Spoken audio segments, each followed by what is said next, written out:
Ngasisu mahausagu miyamgidamak nungairaba Phunga Wari ama puduna laksari. Wari asibu Thabirako Macha Thokz. Thaina matam amada mama lukrabina wana yokjarakpa tompo kauba nupa ama leirami. Mamana kaithelda pot yonduna khul leikaidagi chengchak kharani tawduna tompok asi pakhang parakli mamagi mateng pangba ngamlakli. Mama asunbina masa tompokpu karida soikigadagi khanduna kena nongna yokjarai. Adubu imunggi awatpana nongma nongmagi asum henjilai. Mama suan oisilaklabanina sil tanbada wasilakli. Nongma numit amadi tongpoki mama adu kaithel kaba ngamdana phamungdagi haugatpa ngamdana naduna leire. Tongpokna Ima tabro. Tai Ima se ising asaba se khara thakjinsi se. Bungo Ima karisu thakningde. Ima isasi yamna nungaite. Chil leise hu taret mukhare. Hoi bai ma ado ising asaba se khidang thakjinsi se. Karimta sa thaktrabadi imagi sado kamai kankhalakani. Tompokna mamabu konkhatpiduna phamhalli aduga ising asabadu pithai. Se Ima oe. Ima se adudi ngayak pothasi tapna. Tompok mama bu pothalamnaga mama pijanaba chak thongge haiduna chingpu phaklubada chingdi khuyamadagi hen yawramdri. Ching sidi amata leitene he. As kamdongni tawrisidi. Sigidi imagi leiriba kharase thongbiraga pijakrake. Aidi ising thakpro kano tawraga asigi khangage. Asumna tompokna yamna wana mai kamkhatuna thonglaga mama bu sak imbiduna pijare. Nungthil wairamdu mama da ngahaktang leiramu hairamlaga thabak thiba sum tholai. Horendi ching amta lehudi. Ima se chak pijadabdi yaroise. Kari thabukno ai nosi thirudoisibo. Tompokna arak misingda ima masangam haude thabak khita pibiyu haiduna koitan tanai. Ine thabak leiradi khita pibiyu ba. Ima su masangam haude ching amta lehudi. Ine bungo ine hoisu sen paiba imung natene. Napangala duk pari dubu hidingala lonbra langpaidara sen tan masatlune aigi sa singsu Adomna chaliba ngaktani. Tompokna khumba nang haujingai hanubi tomu brap thuna muk chatkre. Tanjaduda matai manau ani khak lakpu ubaduda tompokna sangsinduna. Tada thabaka leirapadi kita suanbiu. Ai siyumda ima su nauri. Chenglani ngai gi silamata leitana tawbani. Matai manau aduna tompoki mataw aduda nungaitraduna tompokpu makhoigi mayumda purami. Ibungo yengo tu sangoigi masida pairiba singsingse nangna khara khaidokpiramo awaman matik sana pige. Tompoksu thabak amadi leiri mama anabidu numidang sara helaroi khanbada mathwai nungaizarami. Sangoida leiriba singsingdu tompokna loina khaidokli humangna su pungluplupli. Tompok wabana su loiri ising khawrangbana su loiri yumgi mi amada ising khazita thaksage haiduna koyeng yenglai. Adubu yumadugi mapandadi kanasu leiba ujri. Tompoksu ngayak potharaga ising khawrang nadum singdu loina khaidokli. Numitna khara leitharakpaga ngasaigi nupa adugi nupidu thoraktuna tompokta ising khuzai ma pirari. Chakalambaga ising ngasaidagi khawrangbaga tompok ising khuzai adu leptana loina thakdokli. Ibungo aidi ngaihak ikaw kauktokluri nang saungnuko si ising thau. Atum hauni sina chause. Yarni deidema. Chauso ikairuno nang ni manai haibadubu kari oina ngamdabano. Arum hobuni dema. Pare nangsu thengli hanaba tawro. Nangi kari no aisu khara pirage. Nang sida leiramuko. Asi haiduna nupieduna imungli sangkraga atum ahau haira khara manama singkhara sengsa khara madi sel khara puthoraktuna tompokta piri. Sese, sina nangya wa mali bungo. Paisalo. Mayamdu ubada Tompok pungangakli. Tompok ikaibaga haraubaga na patuna tapnalausili. Tompok masinda murum soli. Is, daw yahe ngasidi. Masigising sina ima isa numit humni marini di jana bayarni. Asi khanduna Tompok matay manaw anibu hana thagalamduna mayum magay panglagli. Tompok mayum hek yawbaga irumay thazaraga numidangi mamaga magagi cha ising thongatkre. Asumna mamabu sakra inbiramlaga masu mabuk thana saduna numittumadi wabana phamungda hek tabaga tumthakre. Humni suba numita mamadu naba khara phagalakli. Tompoksu mamana sum kathel kaduna makhoi anigi saramenduna leirapadi yararoi mamasi sunjilakle aduna mabu pothalaga mana oina thabak surga haina khalami adubu suningai thabukte mata leiramde. Kai thabakno ai nongsi sudori siba migi da satuna thabak suba isidi leirga suba leitraga tokpani. Mana asum sumwangi ukhongda ngaduna wakhal tawringaida nahan mangonda hidinga lalon machatlo haiduna hairamba hanubidugi wadu khangning ningsinglai. Leiri thabak leiri. Thabak leiri. Ima tabro. Kari tawragi bungo nang ni mabu laktana kaurisibo. Ima suknana leirisidi ima taine. Ima aikoigi pabungi manaw nupa khuramasana magi hidinga lalon masapado aisu khara yawge haibiyo. Karino imagi bungo nangna haribasibo asuk wakraba thabaktubu isana kamai tawdoino. Tumpham chaphamgane khangba thabak nate ko nate nangbu kanana insilaklibano. Kanana sinsilakte ma imasu ahanoi silakle aduna imungse Siltan basu aina talagi ma nasana harise yada yariko haibirudu yariko imaide. Masagi ningaidagi upai leitraduna mamadu Tompokki khuramasa hoigi mayumda nungthil lakle aduga Tompokpu hidinga lalonba chappada khara yawhanbiyo haiduna hainaruri. As tema yamna waba thabaknida Tompokna ngamoi adugisu mathakta hi honbasu madi hairoi. Charam thaklam tumpham chaphamsu amada khangloi yam wagani angangnina pangangangjari. Aduni aina mangonda haribasisu adubuni bungo mana yaba kauba leitre. Khuramasaga hidinga laloma chatlani haidana muktana leikre. Aduna handak mukti nangna mabu yawhanbiro matungdi mana wabado khanglakanda waraga maina tukjani. Oi phari tema mana yadrabanina kamdawni hayengse aiga chalasa haiduna khara haibiro. Asumna makhuradusu yadi yaningda upai leitadun yathokre. Nong hek nganbaga Tompok changan charaga khuramasaga hidinga lalon machatkre. Mamadi masanupa Tompokpu karam thoklagaba khanbada leifam chafam khanghaudre. Tompok amadi khuramasa anidu numit nini humni leptana hi honduna asum lakpana atopa lam ama yaurami. Hariba lam asida miri lairadana jiba panba mata leiramde. Hingsaba mana jiba panba misingbu loina sathokibana kanasu leiba uramde. Tompok mafamsi mi sumata tab udi adubu nini humni leptana hi honbagi wabana loiri ngayak pothakisi. Hoi khuramsa hido leiraida punsisi kadai nang hisi ningthina sanglamuko khura aikhoi ni saba yaba kari lei haibado yenglukige ko. Hoi khura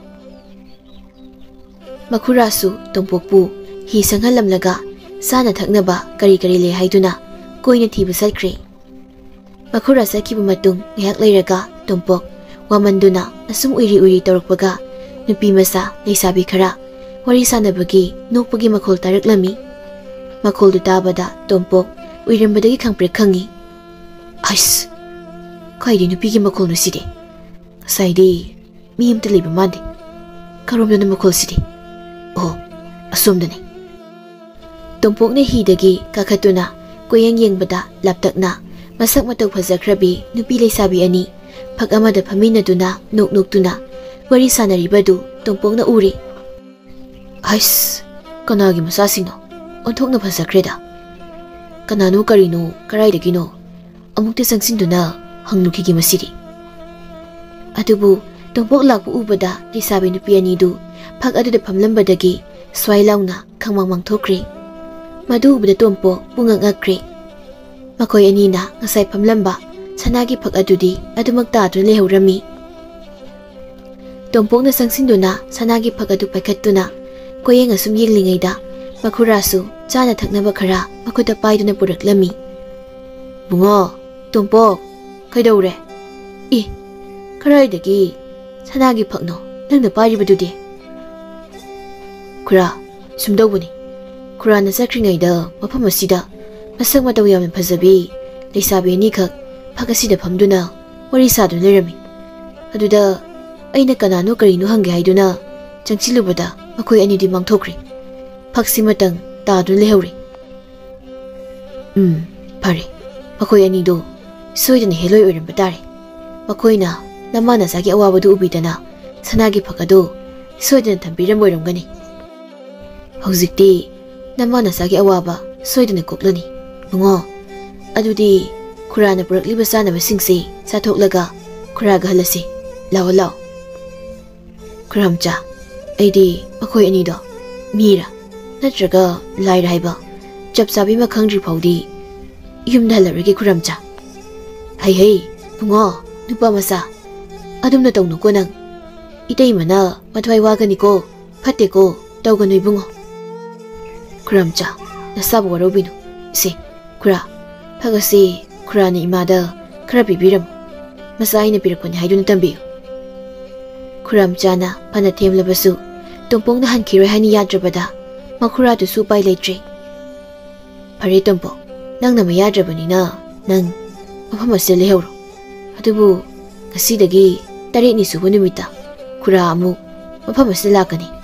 Nang makhoi anibu mira laira khangdoklaga famsida lengdana leramgadabani ko. Hoi khura, imada pakhatanaba khara tambiyu ko khura. Khuramsadu asumna hairamlaga masu sanagi phak adu puduna mayumda muk hankri.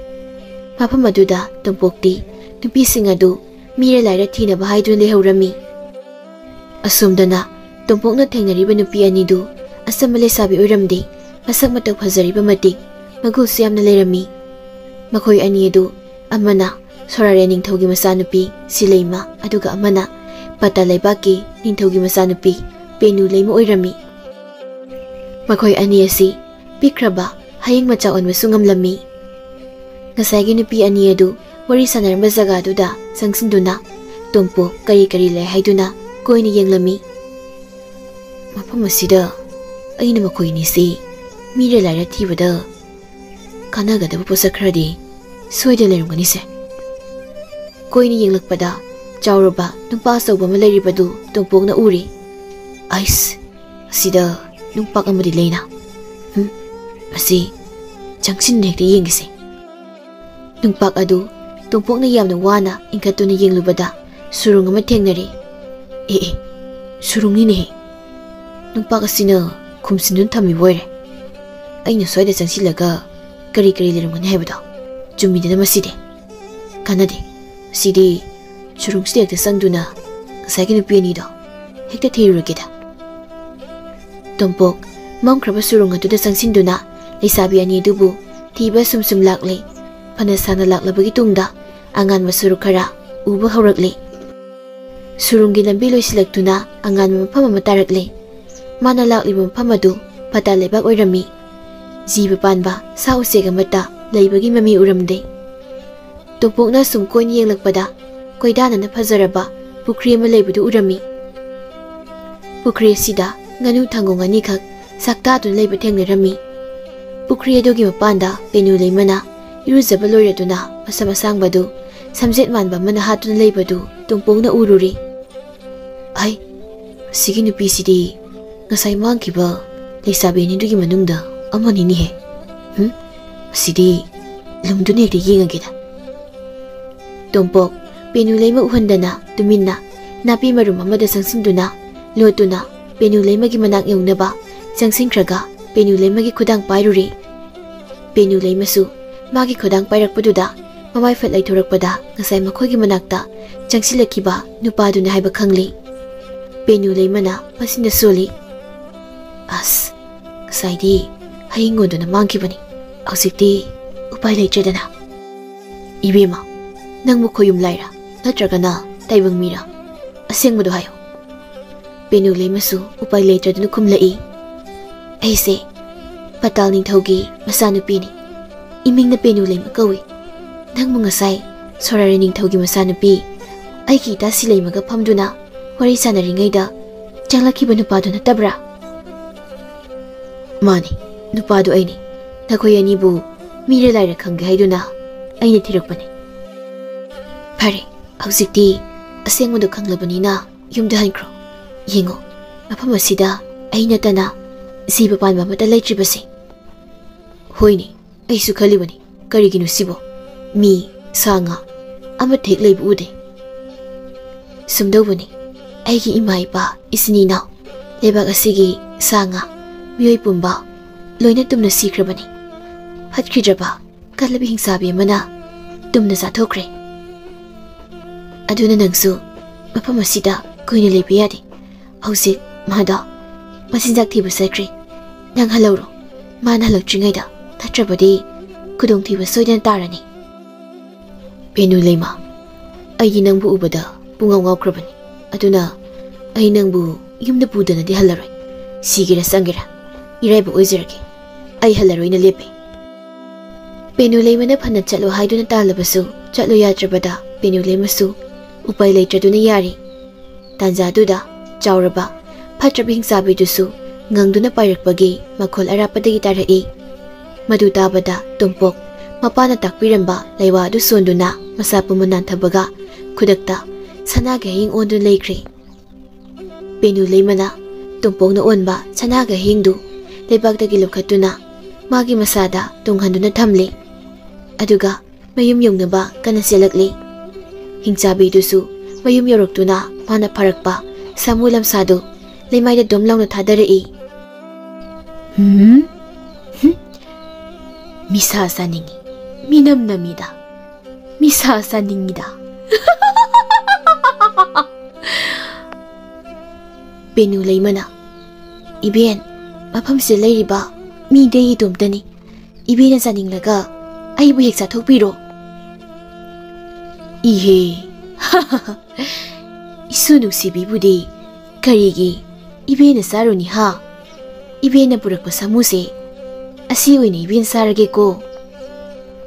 Asi hairaga hingchabiduna samu adu loina maya asawbuduna setuna sathokli.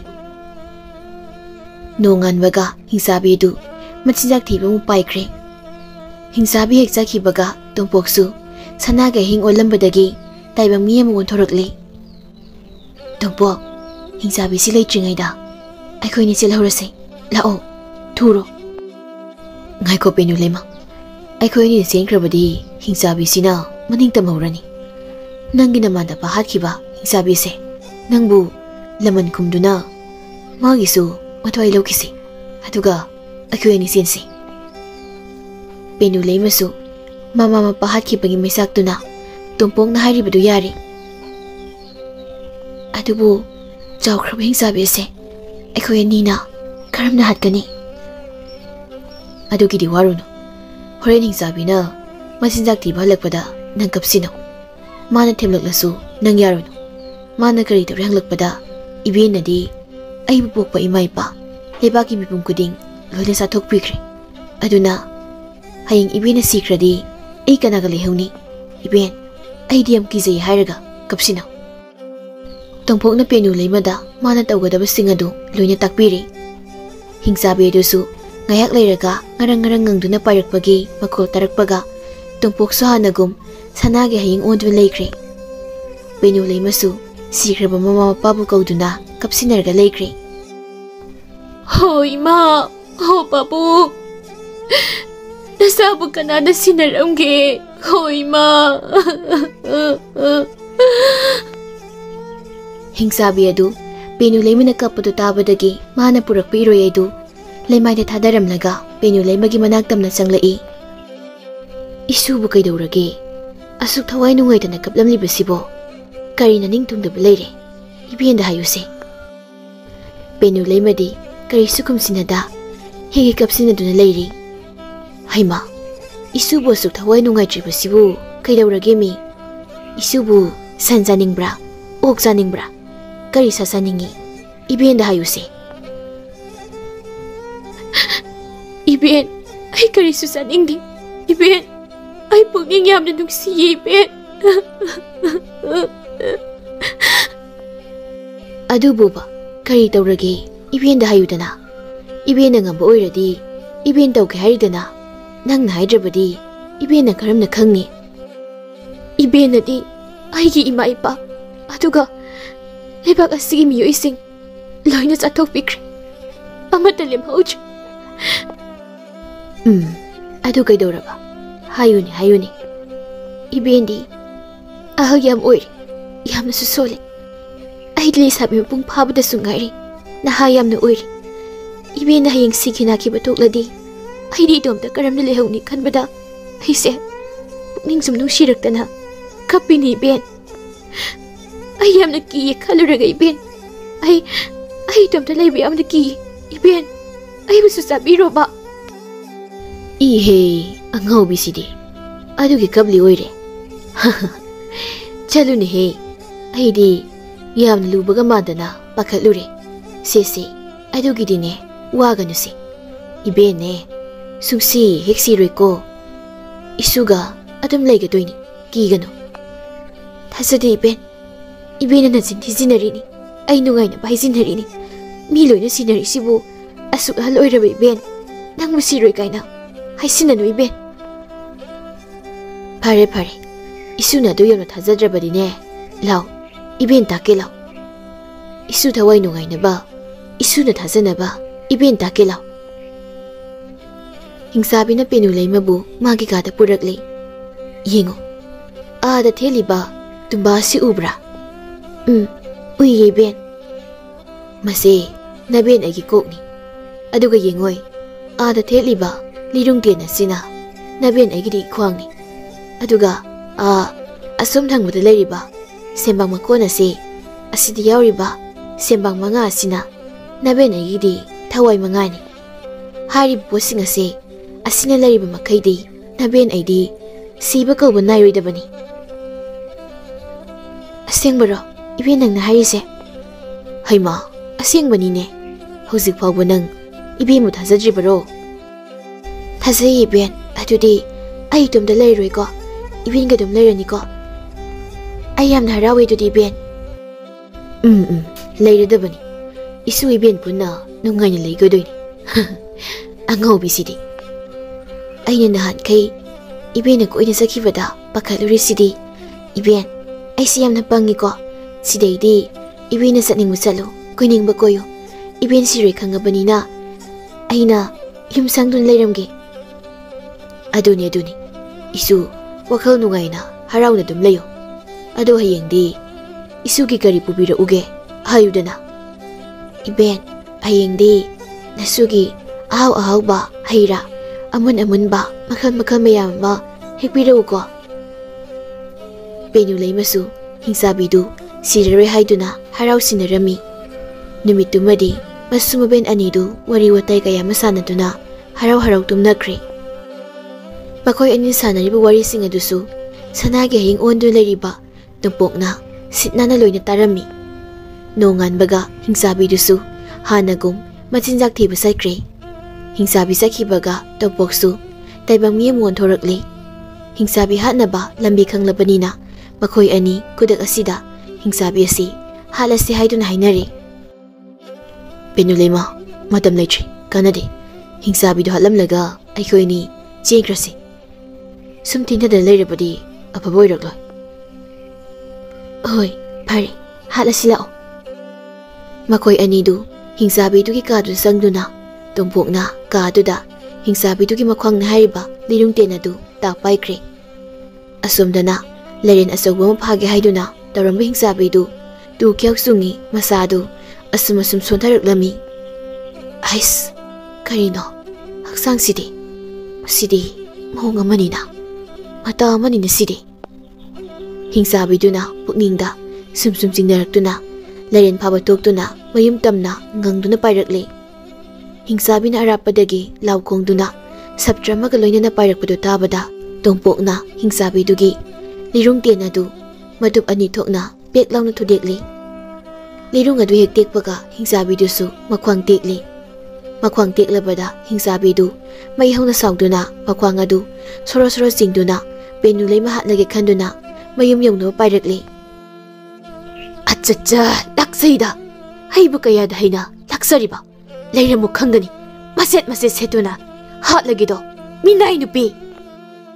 Mana mayum yogadaba khajikte hek ngaibaga tongpokna tumba adu mulauthaduna amuk lebakda thadare. Tumba adu leimaida taduna hek kaikhibaga ngangduna pairam Hingchabidusu chapmanana makuk adu kaiduna leimaida tarakle. Sawbana mai haurabi Hingchabiduna sanglaba makhut aniduna tongpok amadi Penuleima hatlage haiduna makuting thorakpada tongpokna sembang muhumdudagi lauthaduna sembang muhumdu yauriba sembang mangadu makhutna pet mekhaiduna loina hatokle. Hingchabidusu sembang mangadu hek hatkibaga khanglaw amuktang lauramlaga I oduna kutakta sire. Hingchabi sirabada makhoi ani haraumanduna amaga konsinarami. Penuleima haujikti Hingchabisu sire. Nangi ima ipa amadi lebak prajagi laman sukumlabanina aiga chalasi law. Ngaiko chalasi. Aigi dasi leimabu amukta unaramkhige. Penuleima pukrida lehauba nganu thangong anido kogduna. Ida animak aigi dasi leimabu amukta aigi nakta kaubirusoba. Nganu thangong anidusu haraw-harawna sileimabu kaubu senkre. Penuleima ka tungpokasu surung adugi mapana thoraktuna Penuleima amadi sileimana ihan hana phamduna wari sanarama mafam adu yauri. Tongpok, nang naibu lawge hairabadi aigi ta sileimasu nangna lawgadabani. Aikhoi ani yum pangumse haiduna wasaknai. Adu karigumba panba taragana nupa amana puna leiminase haiduna hainakiba leiba maramna nangna mahabusu lawbiyo. Penuleimana amuk makha tarai. Aikhoi ani surung asida lotun leirusi. Horen aigi ta sileimado surungdagi ayu singkhatke haiduna makut tingdorakpaga nangna magi kudangdo tap launa paihau. Tongpoksu Penuleimagi wadu yaraduna makhoi ani surung manunda lotuna sileima lakpa ngaiduna leikri. Ngayak leiraga sileimasu laktuna mafam adu yauraduna mata Penuleimabu kauba horukle. Ita Penu, ai lai ita ai surungdagi kakhatpa ngamdri ai bukhut paiduna khara singkhatpiyu beita. Sileimana makut tingthoraktuna Penuleimabu hek singkhatke tawbaga tongpokna sileimagi makhuttu ta paiduna surunggi mapana songthorai. Penuleimasu mathakta tongpokki matung inaduna kakhalakle. Thaudok adu ubada sileimadi ngakpana kham thengkre. Sileimana khangsaw-sawna ita aidi kamdawni nupasina aigi khudang paikhrabanina aidi ipa sorarangi manakta changmasu yararoi laramlendasu aibudi lalaroi. Ita sawganuse warurano matam ama nangaiga luhumagi nupa matada puna hongsainakibado mangda lepliba nupasini magi mayumda aikhoi ani puna leirasi ita. Penuleimagi wadu sileimasu yari. Makhoi ahum yanaduna harauna leiringai hainakiba numit suraduna makhurasu tongpokpu lawba lakle. Tongpokna makhurada thokiba thaudok pumba haubadagi loiba phauba amada sithadana loina tamduna tahalle. Phari bungo itaimasu yumda nangmu ngaihorabani lao khuraga chatlasi. Nupi masa nakhoi anisu hida karo lao. Hoi khura. Mayum yauraduna khuramsana matai mabu kokthokduna mapana thokhalai. Bungo kaidaurage nangna kana kauribadubo isa tongpokti kadai. Itaima tongpoksu lai tu Aduga mangda lepliba nupi anisina namau nupi anini. Makoi anibu harauna itaymana loksinbiyo. Itaymagi seba tawduna sidagi ningthina leminaro. Tompoksu mamabu khurumduna haukiba wari pumba mamadasu loina chithadana tamle. Penuleima amadi Sileimasu manempopu khurumle. Yare sesi lao lao imaga yumna sanglasi. Hauba hautaba chak sarama thunglaga akhoi saminarasi. Tompok pukhridagi nga pharuso. Khuramsa akhoi meyam ngasidi nga sasi. Tompokna hoima Sileimagi tampha kudop yayoiba mana makutta adum sijaba mapurai. Mana purakliba kudop adugi mapandagi Tompoki phazaraba yum ama sari. Makoina sena inaba phazaraba pirol sanalupa mani mukta asathak watapadana panay masen mayam tawduna makoi punna nungaina leirakli. Amadi makoibu karida soikigadagi haiduna mateng pangzarakiba khuramsagisu leinaba yum sabiduna sanalupa khawjaw biduna masu nungaina matu masa singa lekhirami.